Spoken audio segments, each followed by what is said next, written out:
Chemistry. क्या पढ़ेंगे? Chemistry. ठीक है। सबसे पहले हमारे एक रसायन विज्ञान होता है। रसायन विज्ञान का मतलब क्या होता है? जैसे हमारा हिंदी है तो हिंदी का कोई मतलब होता होगा ना, होता है कि नहीं होता है? और अगर भौतिक विज्ञान होता है, फिजिक्स, उसका भी कोई मतलब होता है, और गणित होता है, उसका भी कोई मतलब है। Yes sir. लेकिन जो ये रसायन विज्ञान, इसका भी तो कोई मतलब होगा, यस सर। है कि नहीं है? Yes sir. है? Yes sir. ऐसा तो है नहीं कि बिना कोई मतलब कैसे सब्जेक्ट बना दिया होगा उसने। ठीक है, बात नहीं है? जो रसायन विज्ञान है, रसायन विज्ञान को रसायन विज्ञान किसे कहते हैं? तो रसायन विज्ञान उस चीज में काम आता है, ज्यादातर इलेक्ट्रिक में, जैसे करंट आएगा कि नहीं आएगा, ठीक है, ठोस होगा या चीज की गैस होगा, कैसे चेंज होगा, ठीक, समझ में आया? तो ये सब किस में आएगा?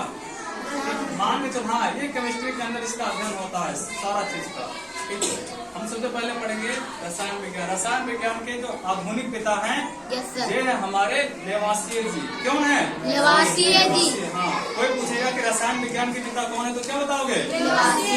लेवासिये। कौन है?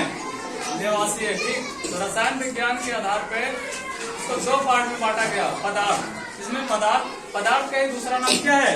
द्रव है। क्या है? द्रव।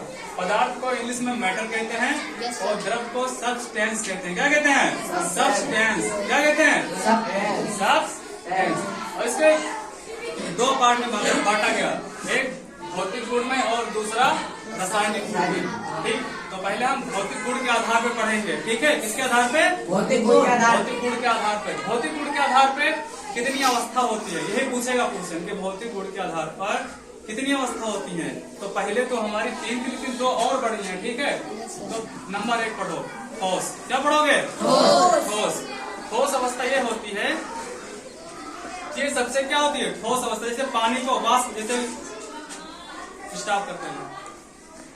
भौतिक आधार, हम देखो, भौतिक आधार पे 5 अवस्था। नंबर 1 ठोस, number 2, number 3, number 4, number 5 condenser. ठोस, आइसटीन, कंडेंसर। तो कोई पूछेगा सबसे ठोस अवस्था कौन सी होती है? सबसे जो, मान लो कोई पूछेगा बर्फ हमारी कौन सी अवस्था है, क्या बताओगे? ठोस अवस्था। बर्फ हमारा ठोस अवस्था में होता है। किस अवस्था में? ठोस अवस्था में क्या होता है? बर्फ। और बर्फ को थोड़ा पिघलाएंगे तो क्या बन जाएगा? बर्फ।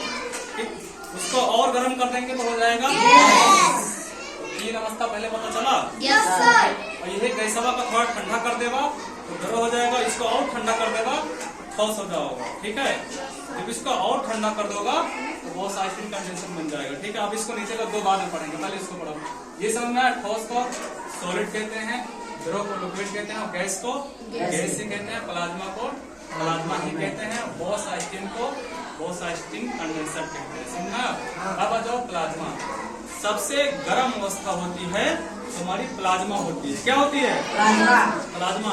ये इतनी गर्म अवस्था होती है, जैसे ये किस टाइप का होता है? मान लो जो हमारा लोहा होता है, जब लोहार इसको गर्म करता है तो ये किस आकार का होता है? जैसे हमारा ठोस का पता हो गया कि हाँ बर्फ के आकार का होता है, गर्म कर दोगे, ठंडे कर दोगे, क्या हो जाएगा? ये कोई आकार ले लेगा। लेकिन द्रव जब हल्का पिघल जाएगा तो इसके आकार अनिश्चित हो जाएगा। मान लो पनिया छोड़ो तो कोई आकार निश्चित नहीं होगा कि पनिया अत्यंत दूरी में, मान लो 1 गिलास पानी छोड़े तो ये नहीं पता है कि पनिया अत्यंत में रुक जाओगा। जब तो छोड़ोगे तो कितनी भी जितनी उसकी औकात होगी वो फैलेगा। ठीक, उसको कोई आकार नहीं है बाबू। ठीक है, तो जो हमारी प्लाज्मा है, प्लाज्मा ये कैसा दिखता है? तो जैसे सुनार को देखे होंगे, सुनार जब वो सोना और चांदी को गलाता है तो कैसा होता है जानते हो? मान के चलो जैसे हमारा खेखार होता है, उगलते हैं, जहाँ थूक देखो उधर वैसे लुढ़क जाएगा। ठीक, लुढ़केगा नहीं लुढ़केगा, न तो पूरा बहेगा और न तो पूरा जाएगा, न तो पूरा ठोस रहेगा। लेकिन ये जो हमारा है ये बिल्कुल सॉलिड होता है, ठोस वाला बिल्कुल। बर्फ होगा तो बिल्कुल ठोस रहेगा नहीं रहेगा। और ये द्रव वाला ये बिल्कुल नॉर्मल रहेगा, लेकिन इस वाले से कम रहेगा, इस वाले से भी कम रहेगा। ये दोनों बीच में प्लाज्मा रहेगा, ठोस और द्रव के बीच वाला। तो जो हमारा खेखार होता है ये ठोस से भी नॉर्मल होता है और इस द्रव वाले से थोड़ा तगड़ा होता है नहीं होता है। तो इस अवस्था में होता है। मान लो पहले राजा महाराजा जब होते थे तो इसे लोहा गर्म करके जो उनमें चोट रहा लाल लाल, यहाँ प्लाज्मा उठा कनम डाल देते रहे, सजा देते रहे। सोचो इतना तगड़ी सजा, और लोहा गर्म में कोई कानून डाल दियो, क्या हाल होगा उसका? मर जी। फिर सुनना, तो चौथी अवस्था हमारी क्या है? प्लाज्मा अवस्था। अब आ जाओ पांचवी अवस्था। एक हमारे हुए सत्येंद्र नाथ बोस। क्या हुए? कौन हुए?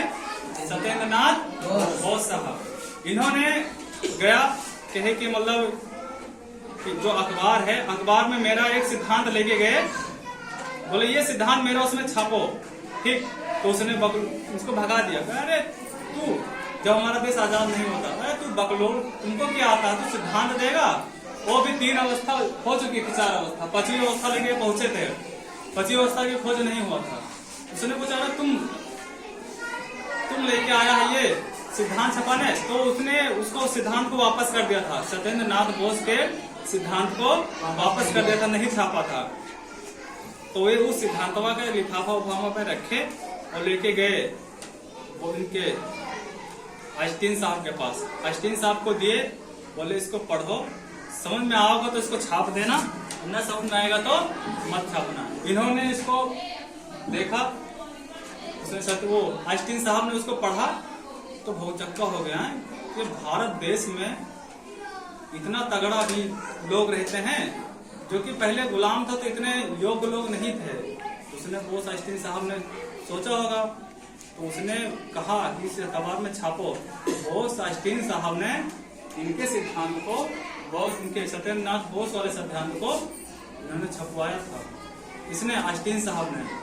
तो सत्येंद्र नाथ बोस उनके पिछवा का नाम ले लीजिए, तो जो छपवाई आइंस्टीन साहब, उनका नाम दोनों के नाम से बना बोस आइंस्टीन कंडेंसर। बोस का बी ले लिया, आइंस्टीन का ई ले लिया, कंडेंसर का सी ले लिया। समझ में आया? ठीक।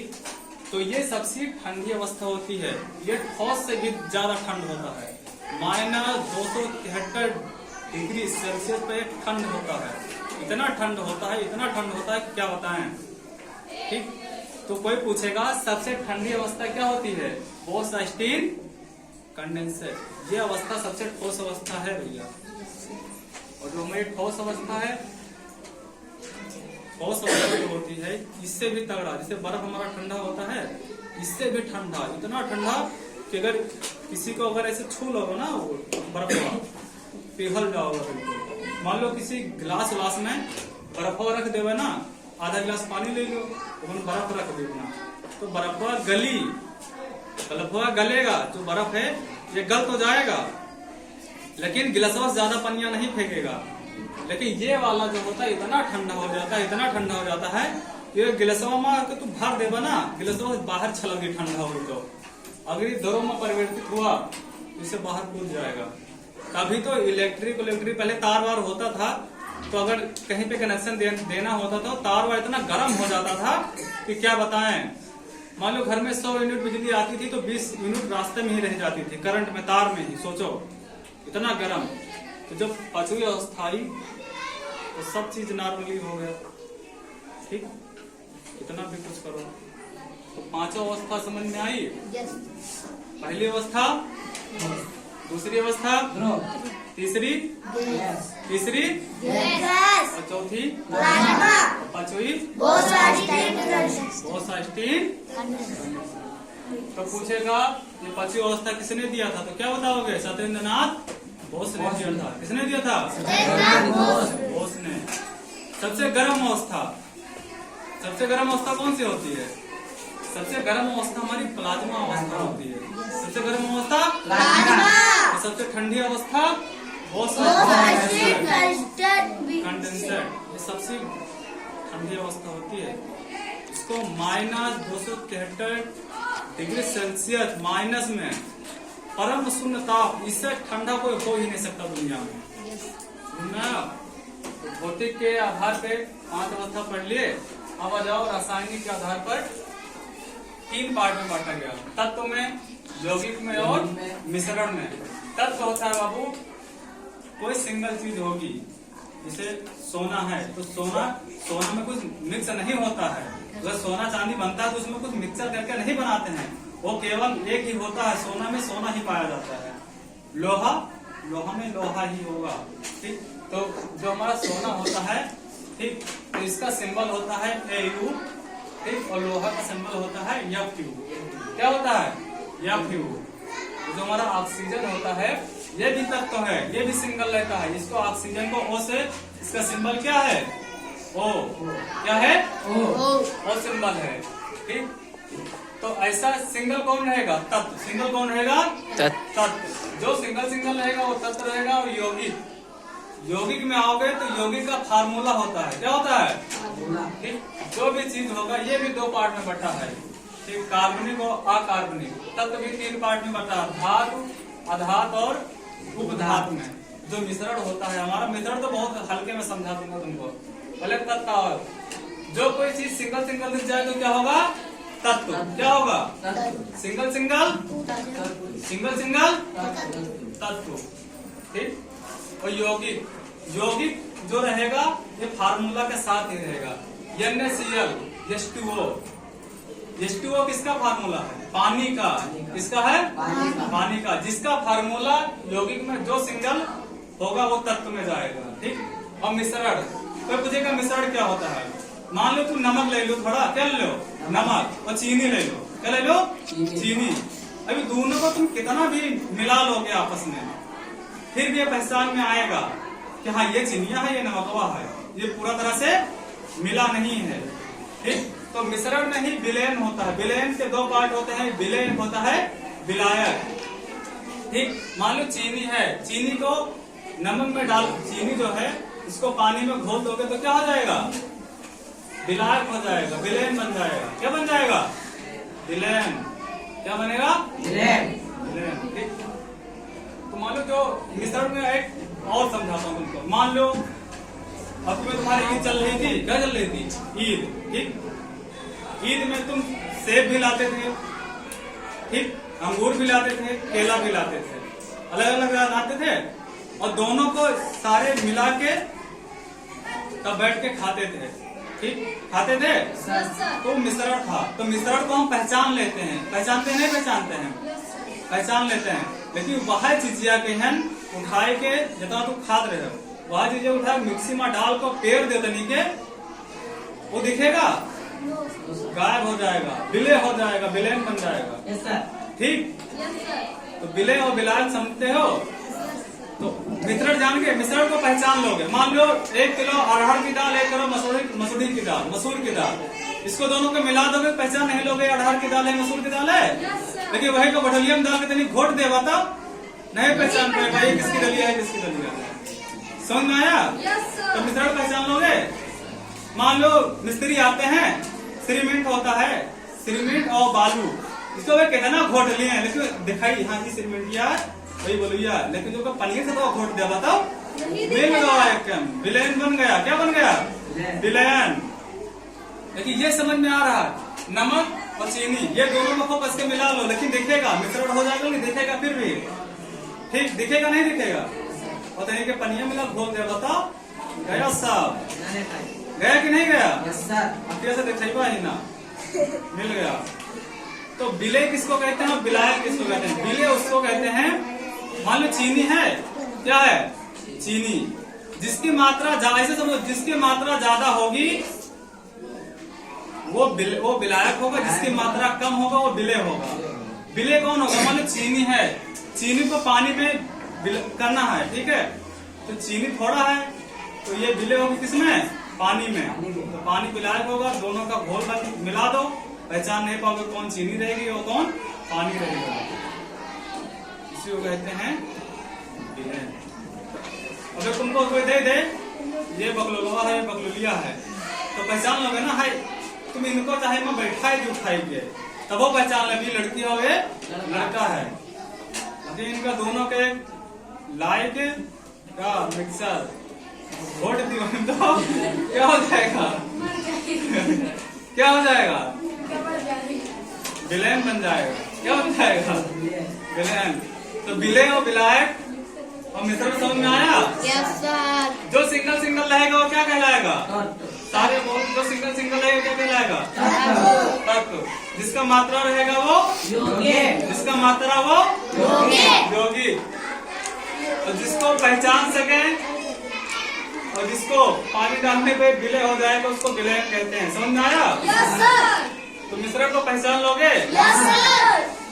अगर यौगिक रहेगा वो तो फार्मूला रहेगा, जान लेना कि ये क्या है, ये यौगिक है।